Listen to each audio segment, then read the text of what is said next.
Vision is an important topic in Pillars because without vision, people perish. And as leaders, God gives us a vision for His calling and what He has asked us to do for the kingdom. But vision always brings at least one challenge with it, and that's the challenge of provision. How will God supply what I need to carry forward with this vision? It seems so often in ministry, the needs are always greater than the vision. The needs are always so daunting. Some of you who are watching this right now have very clear, specific needs. You need money, resource, people in order to carry out the vision.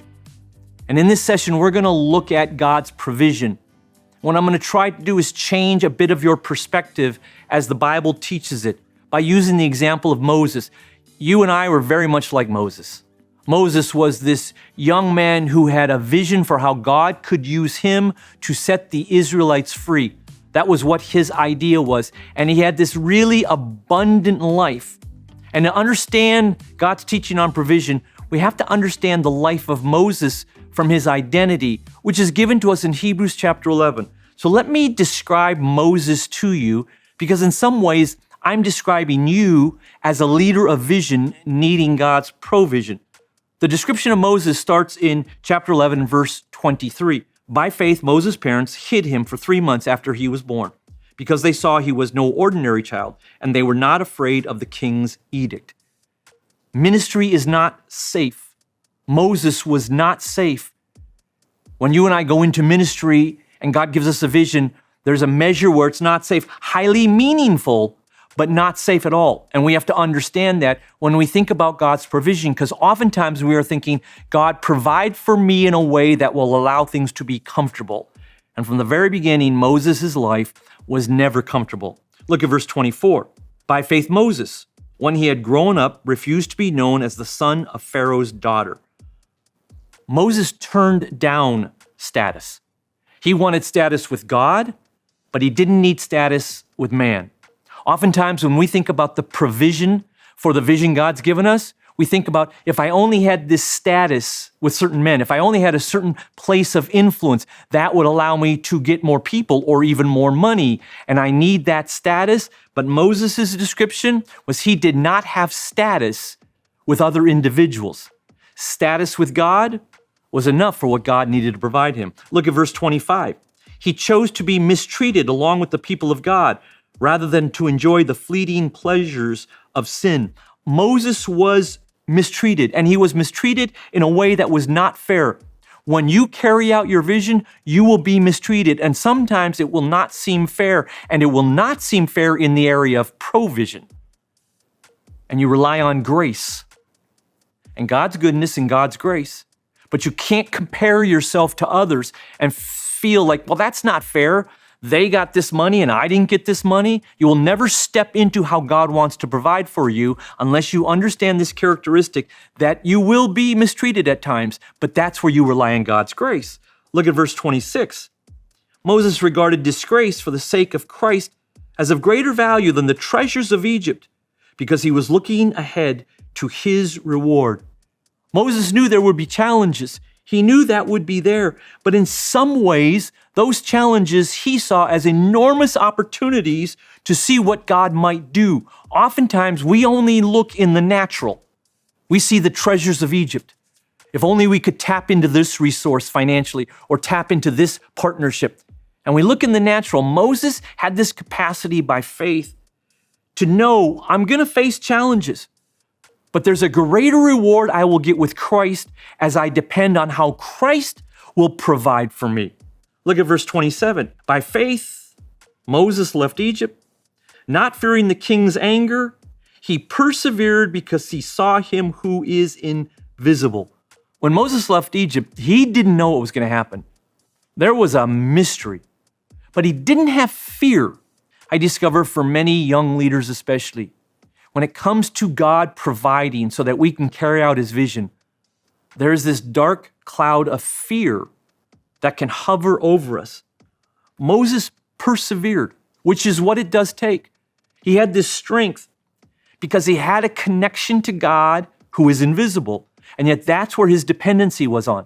Do you see what this characteristic of Moses is doing? It's setting us up in a different realm of identity so that we do not default to the world's way of seeing how we can get the resources we need for what God has called us to do.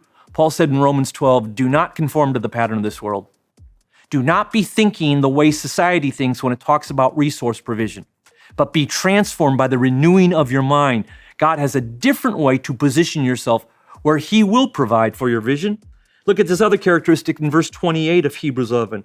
By faith, Moses kept the Passover and the application of the blood so that the destroyer of the firstborn would not touch the firstborn of Israel. Try to picture that moment. It had to be frightening. There's a sacrifice, blood over doorposts, death. When you are in ministry, there are frightening moments. It's hard to make sense of what's going on. And oftentimes those frightening moments happen when we are in need of resources for what God has called us to do, and we don't know how it's going to happen. And Moses continued to honor God. He stayed true to the plan that God had given, believing that God would come through. One of the greatest challenges of faith we have is to stay true to the plan that God has given, believing he will come through even when it's frightening. We are repositioned when it comes to how we see and understand God's provision.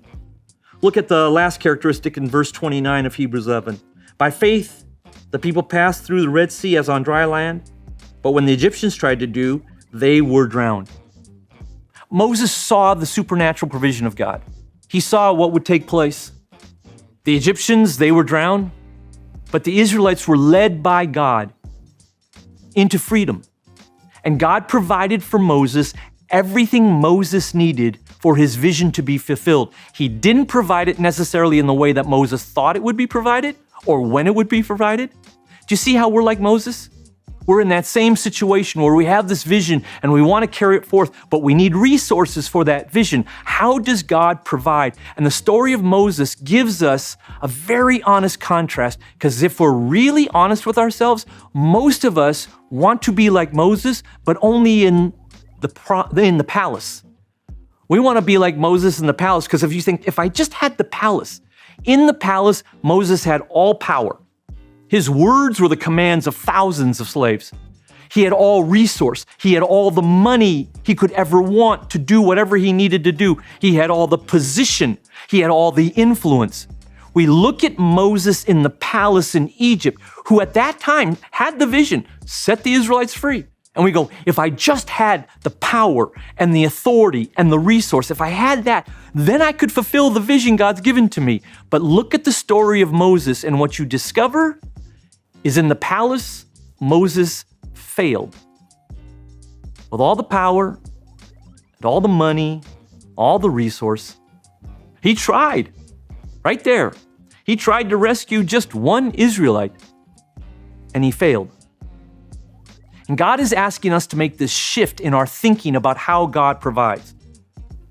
Moses had to go from the palace to the promised land, where the ultimate vision of God was fulfilled. We have to go from the palace to the promised land. We have to move out of, if I could just get the authority, the power, the money, then I'll do the vision that God's given me to do. We have the wrong idea. Moses had the wrong idea, so then God led him through a process. He led him through a pathway that's recorded for us in Exodus chapter 3, from which we learn as leaders, here's how God's provision comes, and here's what's important for us to position ourselves for. It begins in Exodus chapter 3. As you know the story, Moses goes off to the wilderness. He feels like a complete failure. He now has nothing, and yet God has still given him a vision. And God is still working with him. And God confronts Moses in Exodus chapter 3, verse 11, and comes to him and says, I want you to fulfill the vision. And here's how Moses responds. But Moses said to God, who am I that I should go to Pharaoh and bring the Israelites out of Egypt? And God answers, I will be with you. Moses understandably goes, I tried and I failed. Who am I to do this? And you and I sometimes have that same thought. Who am I to do this? I tried, maybe I failed. We look at what God's asked us to do, and it is beyond our capacity. And the first resource that God gives Moses, which is the most important one, is the resource of his presence. God does not try to encourage Moses. God does not try to build Moses' self-esteem. He says these one phrase to him, I will be with you. Too oftentimes, we are looking for natural provision that we don't start here. The most important resource I need to fulfill the vision that God has given me is his presence. And when I have his presence, everything else will sort itself out. This becomes very important for our position, our mindset, and our faith when we are believing for the resources we need. The first place is we need him and his presence. But it's not done yet.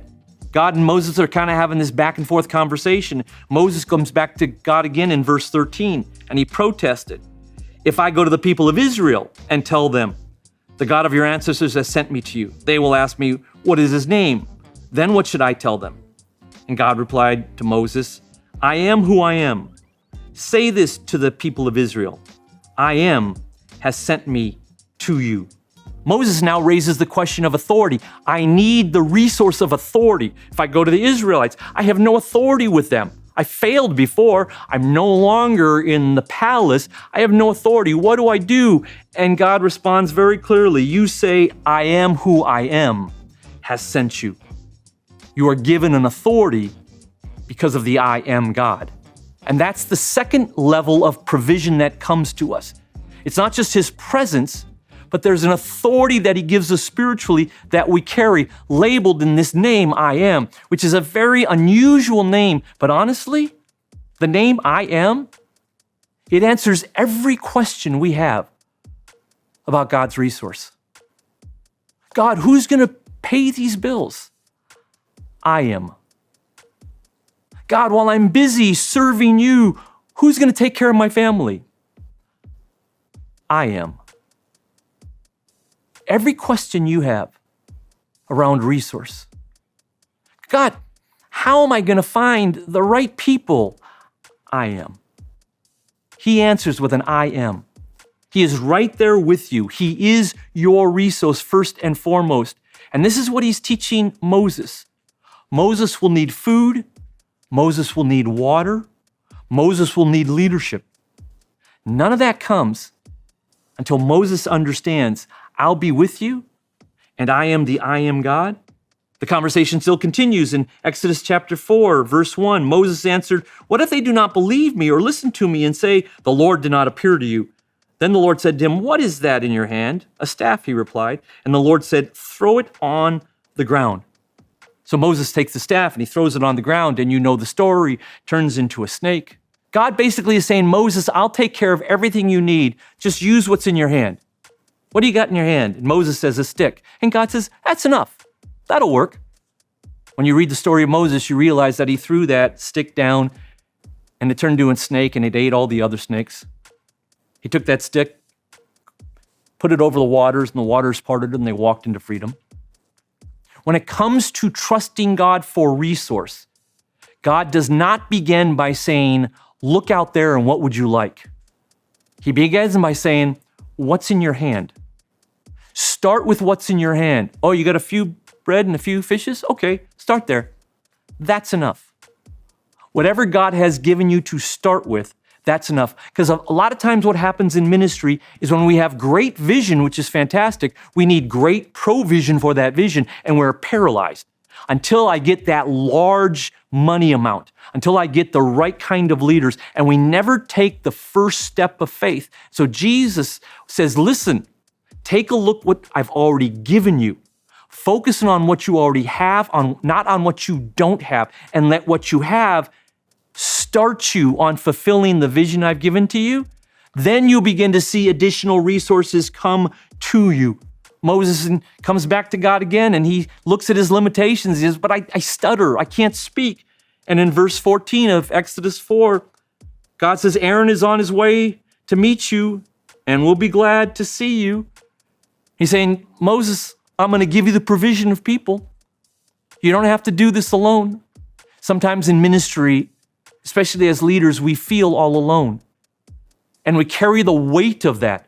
And when we think of God's resource, we are usually thinking not in terms of people, but in terms of program or finance or buildings. And again, the priority, God says, I will be with you. I will give you my authority, and I will give you people.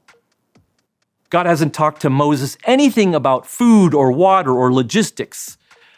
He's talked about himself and people. Aaron, who will be glad to see you. One of the most important verses in the Bible for us as leaders when it comes to the resources we need is pray the Lord of the harvest to send forth workers. And you pray for your Aaron, and God delivers that.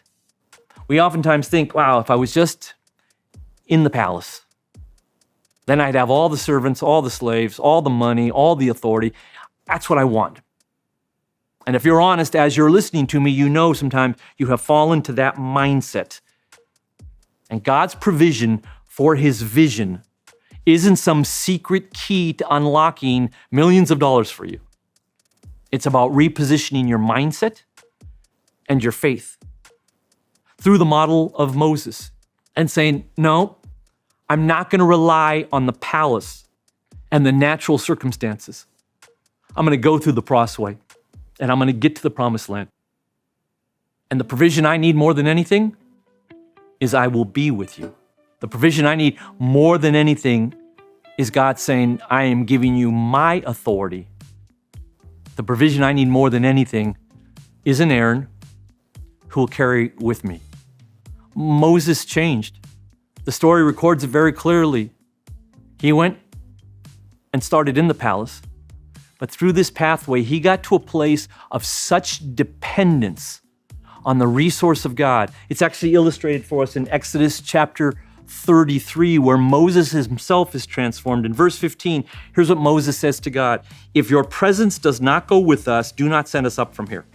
How will anyone know that you are pleased with me and with your people unless you go with us? What else will distinguish me and your people from all the other people on the face of the earth? And the Lord said to Moses, I will do the very thing you have asked, because I am pleased with you and I know you by name.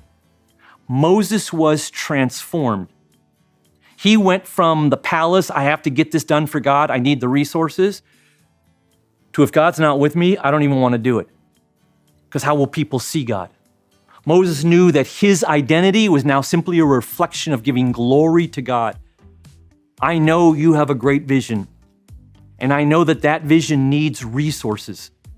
Make sure you do not fall to the temptation of scrambling in the palace, but put yourself like Moses at the feet of Jesus and trust and know that your life and your ministry is to give him glory. So God's going to do that in some unique ways.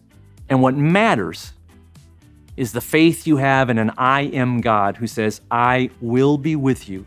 Take what's in your hand and begin to fulfill the vision and watch me bring the rest step by step at the right moment where God gets the glory.